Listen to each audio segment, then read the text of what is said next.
Well, hey everyone, have you had a deja vu or dream come true? Well, today we begin a new season with Kat Kanavos, who has been a dreamer all her life and believes our dreams are sacred doorways to divine messages. She is a dream expert. She is the queen of dreams and the start of her new season. Hi everyone, I'm Andy Asher. I'm over here at bloomerboomer.com. Now September, starting out big right now. We kick off the first full season of our new shows with amazing celebrity hosts and thought leaders, authors and visionaries with ideas and discoveries for all of us who are over 55. Now, if you want to be part of this amazing journey with us, with Bloomer Boomer and with our community, you can register on the website for the newsletter and qualify for member benefits. And all the shows are live on your favorite social media channel and on bloomerboomer.com. All right? And you can ask us any questions too. Now, if you prefer to binge watch, say at your own convenience, well, you can visit your favorite host at their webpage over at bloomerboomer.com. Now, if you wouldn't mind, I'd love it if you would like us on your favorite social media channel where we, as I say, where we live stream on Facebook and YouTube and Twitter and Instagram and on Bloomer Boomer and even on the game platform Twitch. That's more for me since I'm more of a gamer, but we're still out there. And so, in a moment, your dreams with the Queen of Dreams, Kat Kanavos. Episode 1, Your Dreams During COVID, Signs and Symbolism. But first, get acquainted with the Bloomer Boomer platform that will launch you forward to the most fulfilling life that you want after 55.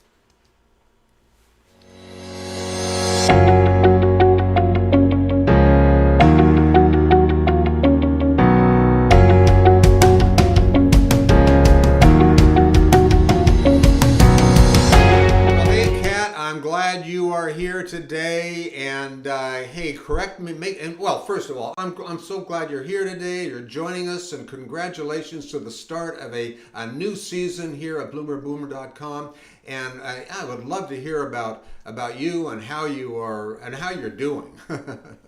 Well, thank you, Andy. It's great to be here with you, and this Bloomer Boomer is just amazing. I mean, there are so many of us boomers blooming. So what a great place to share dreams. It almost seems like we go through this strange growth where we have all these dreams when we're a child. We have dreams every night, and then there seems to be a period where maybe we're too tired to dream, but we'll get into that a little bit more later. And then all of a sudden, when we hit our boomer time of life, all these dreams start happening again. And especially right now, during the COVID outbreak, and we are locked in our homes, we're having some incredible dreams.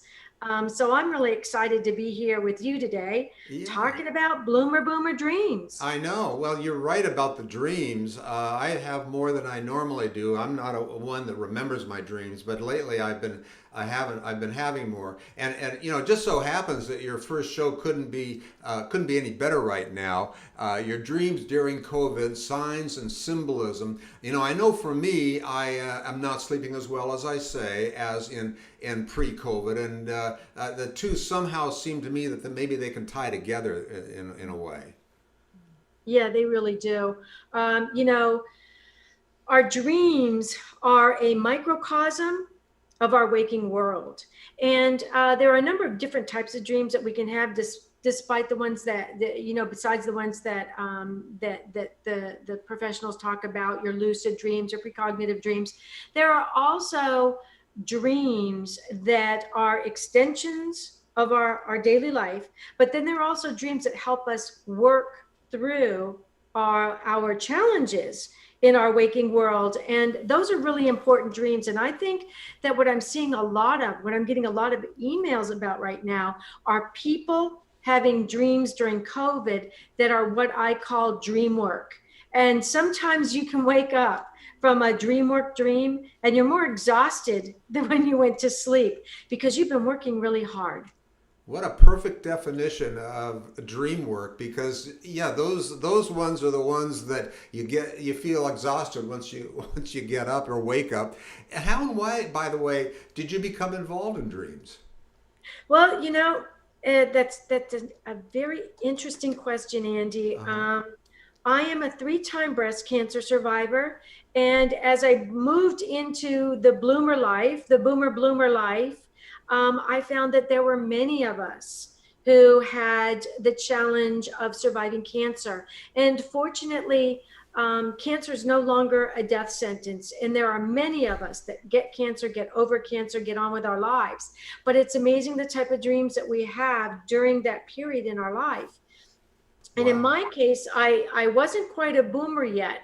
I had just turned 40, and I had gone to my doctor for my yearly mammogram, blood test, physical exam, pap smear, the whole nine yards that we women boomers go through. And my doctor told me I was healthy, go home. And I got all this, paperwork in the mail, those little yellow sheets that say, oh, you're healthy, you're healthy.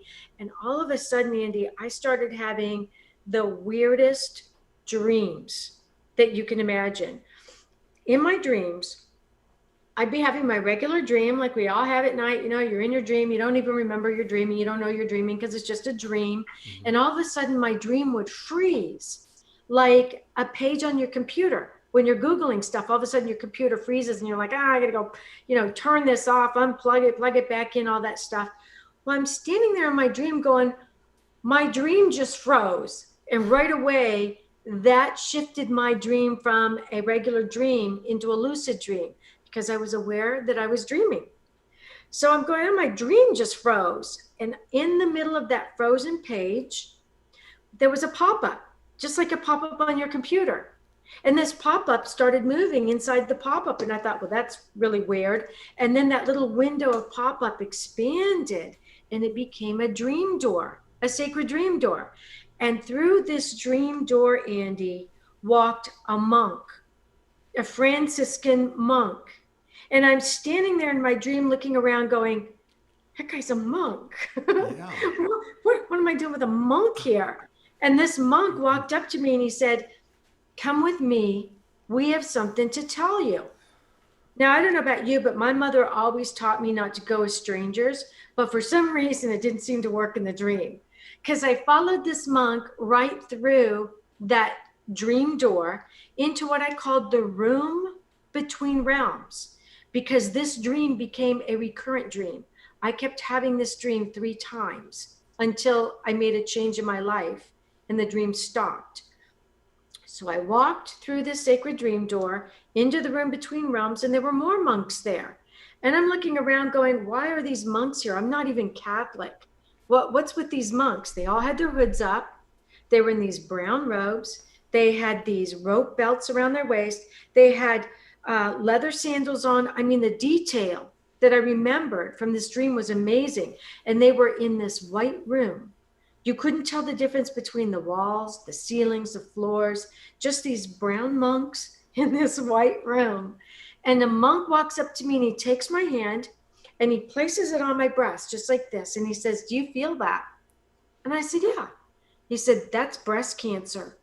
You go back to your doctor tomorrow without an appointment and you tell him you need a second set of tests.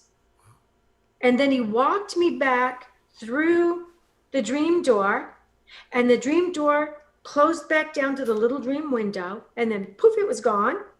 And my dream started right back up where it had stopped because Andy, time had stood still. I'd been on the time continuum that Einstein talked about, where there's no past, no present, just the great big now. Wow. So when I woke up the next morning, I told my husband my dream, and he's going, that's really strange. And I said, yeah, I know it is, but here's what's even stranger. I'm going back to my doctor today. And I had a long drive into Boston. It was like an hour and a half. And I said, but I'm going. He said, okay, I'll go with you. So we drove back into Boston. I showed up at my doctor's office without an appointment. And he ushered me back into the room. And I said, look, I think something is really wrong. I didn't tell him about the dream, Andy. I wanted help, not a padded cell. So Yeah. I said, I really feel like there's something wrong. I can feel something right here. Can you feel something? And he's going, no. And I said, well, I can feel something. Uh-huh. So long story short, I got two more mammograms, two more blood tests, two more physical exams. The paperwork all came back back the same. And during this time, after each of these tests, I would have the monk dream, Right. and they would take me into the room between realms. So the third time, when the monk walked through my dream door, my sacred dream door, I started crying in my dream. And I said, look, I know why you're here. I've been to my doctor. I've done what you said. He's not listening to me. I can't do additional tests on myself. So if I really do have breast cancer, you need to do something to help me. And he pulled out this little tiny feather out of his sleeve. He handed it to me and he said, this is an angel feather. Go back tomorrow, use it as a sword to cut through all your doctor's arguments. You need exploratory surgery. It's the only thing that's going to find this cancer. And if you use this feather in your arguments, you'll get it. So long story short, I did. I went back. My doctor didn't want to do the surgery. He said it was against hospital policy and his policy. But I imagined having that little feather. I imagined pointing it at him. And I ended up with the surgery, and I was in stage 2 breast cancer with it in my lymph nodes. My goodness, my goodness, my goodness. And you caught it, better to catch it now than later. I mean, better to realize it now than later, you know. Yes. That's so ominous. My fiance and better half, Mimi, she is a lucid dreamer, and it's just part of her regular routine at night. So I really learn a lot about dreams. Because of from others, you might say. But do you think dreams are important, or just kind of random firings in the sleeping brain? No, I think that they're really important because, they're an innate gift that connect us with our spirit guides, our guardian angels. We are born with spirit guides and guardian angels. We didn't just happen. And now we have to go through life on our own, trying to figure things out. Even if our parents told us we just happened in the back seat of that old Ford, no, we happened on purpose. And so our spirit guides and our guardian angels are really responsible for helping us stay on the path of our life purpose. And for those of us who are boomers, we're in the third part of our life now. And so if we have not accomplished everything that we needed to accomplish, our dreams can help us get on that path and stay on that path. Our spirit guides and our guardian angels are very dedicated to us. We're their job, and they take that job very seriously. And one of the ways that they can connect with us and keep us on the right path is through our dreams, through those sacred dream doors. They can come into our dreams and give us the information we need to keep us alive. If I hadn't listened to my spirit guides, guardian angels, I would not be here talking to you today, Andy. Yeah. I really wouldn't, because I had recurrence 5 years later that the doctors missed again. Yeah. And my spirit guides and guardian angels came in and said, go back, go back. Yeah. And it was big and it was bad. And I'm still here because I listened. Kat, what a story. Now, you will be a show host on the Bloomer Boomer platform. Tell us the name of your show and when the days of the week are, and anything else that might be of interest. Well, I've got the name of my show right here.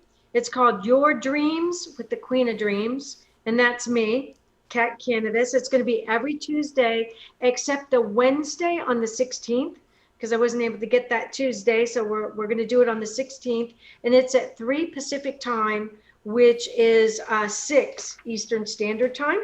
So it's going to be the same as today, except it's going to be next Wednesday, and then the following 2 Tuesdays, just like this Tuesday. And, we're going to be talking about real life dreams. I'm going to be bringing on dreams that the audience can send me at my email at catcan@comcast.net. Send me your dreams. I'll talk to them on air. I'll talk about them on air. I'll only use your first name. because I will respect your privacy. I'll also be sharing other dreams that my guests on other shows are sending me as well. And we're going to talk about how they can guide us through health, wealth, life, and also grief. And I think that's really important right now, Andy. So many of us have lost or known friends who have lost friends to COVID.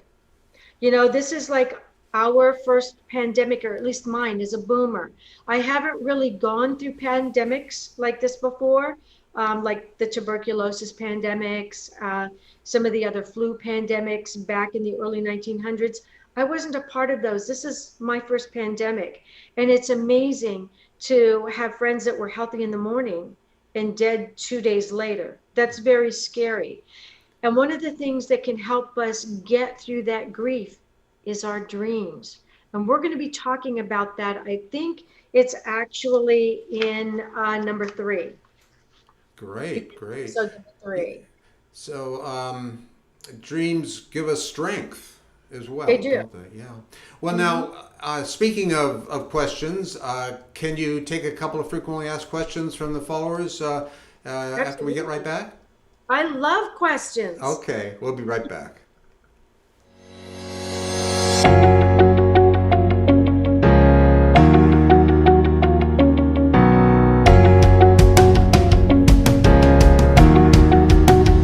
Okay, we are back with Kat Kanavos and your frequently asked questions that people have asked, and this one, Kat, this one is from Betty, and she says, "How and why did you become involved in dreams?" I guess I sort of asked you that earlier, but maybe there's more to it than that. Well, my dreams saved my life all 3 times. But then I started to realize that our dreams are so important in guiding us in life, in everything we do, not just our health, although health is a big part of it, but also relationships. I started seeing people who were sending me in dreams that revolved around relationships, and they would talk about how they would see these red flags in their dreams. Sometimes it was actually a red flag flapping on the side of a street when they were walking down the street, and they were holding hands with somebody. And after they woke up from the dream, they would send me an email and say, "What do you think this dream meant?"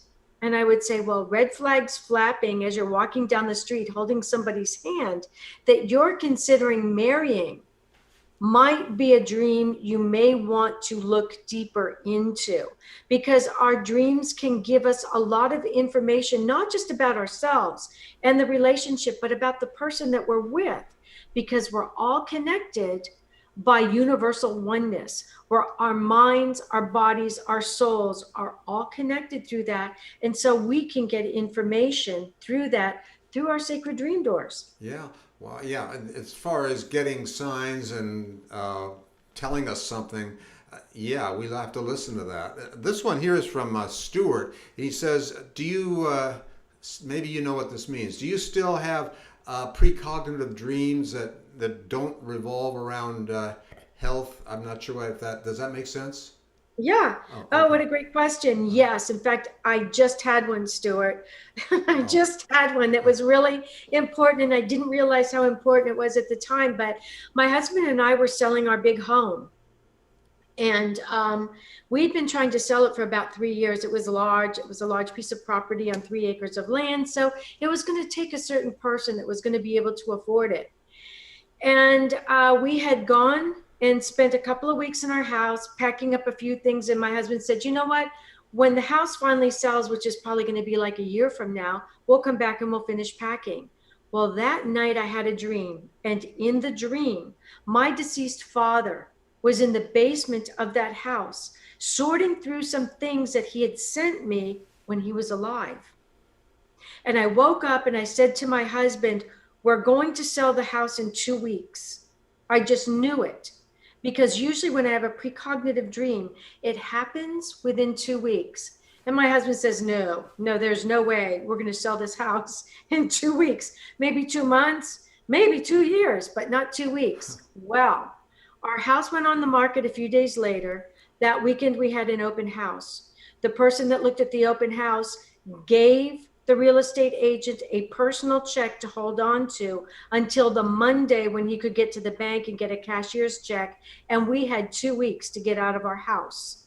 Oh my goodness, there's a precognitive dream for you. My There's like a goodness. Chinese fire drill in that house. No kidding. What a okay. Now this is from Louise. Now I don't. This is sort of not about dreams, but she asks, "What do you do in your spare time?" I dream. Yeah, No, Louise. yeah. What I do in my spare time is I help authors write their books and I write books. I wrote my first book, Surviving Cancerland, Intuitive Aspects of Healing, about all the dreams that led up to me surviving my cancer. And it won 3 book awards and was an Amazon bestseller. Then I wrote a book with Dr. Larry Burke, who is chief of radiology at Duke University Medical and a researcher. And he was doing research. Are you ready for this one? Research, Louise, on dreams, on women who had dreams that diagnosed their breast cancer. And he found me online and asked me if I would be one of the patients in his study. And I said, yes. And then we wrote the book together, which was published by Inner Tradition Simon and Schuster. And now I'm doing a series of books, a 3-book series with Sacred Stories Publishing. And it's a compilation of stories of crises and how the people were able to work through the crises and come out the other end of that storm. And those books contain a lot of dream stories. So that's what I do in my spare time. And radio shows like this one. Yes, absolutely. Yeah, so you're like me on that one. Hey, Kat, I don't want to take too much of your time. That was fascinating. And I'm looking forward to some more. So just hold on there, and Kat will be right back to tell us about next week's show. That's episode 2. We'll be right back.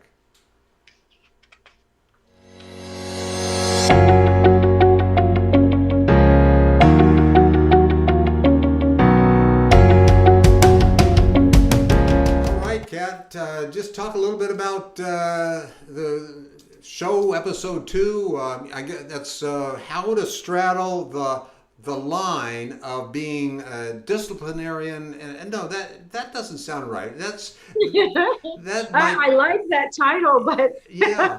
Well, it maybe that would kind of go right into me asking you a little bit about how people can reach you and reach out to you.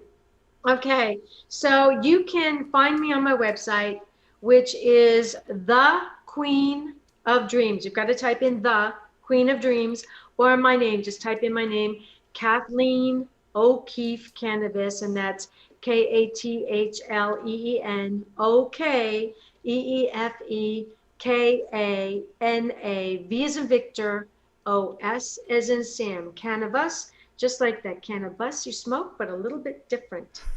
And the episode next time for episode 2 is Your Dreams, 7 Ways to Remember Them. Because it's not enough to dream, and we also have to remember them if we want to get that message out of them. And I'm going to be using a story, a dream story, in that episode about Linda and her frightening, horrible, lucid nightmares.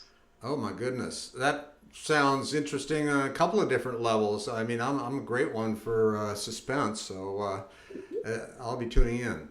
Hey, Kat, that's been great. I really appreciate it.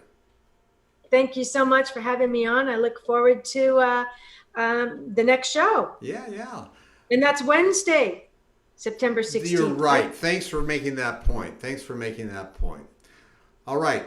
Kat Kanavos, Your Dreams with the Queen of Dreams. And you can find out more on Facebook, YouTube, on bloomerboomer.com. And if you like this, please like us on Facebook and follow us. And in the meantime, you're invited to join bloomerboomer.com.